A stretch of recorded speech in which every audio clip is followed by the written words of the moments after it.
OPM tersudut dikepung militer Indonesia. Undius Kegoya panik tikam warga sipil. Undius Kegoya mau tak mau turun tangan langsung saat ia dan anggota digerebek militer Indonesia. Panglima OPM di wilayah Kabupaten Paniai tersebut hanya bisa melarikan diri saat markas mereka digerebek. Saking paniknya, sosok yang bertanggung jawab atas kematian warga sipil asal Jeneponto itu menjadikan warga sipil di sekitar sebagai tabang.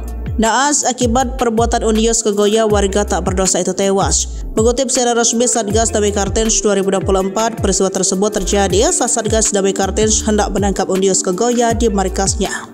Kasatgas Humas Damai Kartens AKBP Bayu Suseno menyebutkan temuan jasad warga sipil setelah semua anggota OPM kabur melarikan diri. Dari analisa sementara, jenazah tersebut adalah warga sipil yang dibunuh Undius Kegoya yang tengah kabur dan berusaha menghilangkan jejak.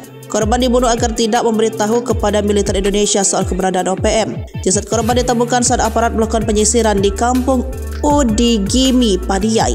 Saat ini jenazah masih belum dapat kami identifikasi. Jenazah saat ditemukan menggunakan kaos biru dan celana hijau ibunya.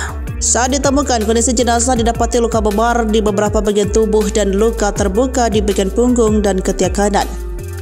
Kemungkinan karena tusukan benda tajam terangnya. Pihaknya juga tengah berusaha mengumpulkan informasi terkait identitas penemuan jasad kedua tersebut. Aparat mengumpulkan keterangan dari kepala kampung Bibida dan Udigimi.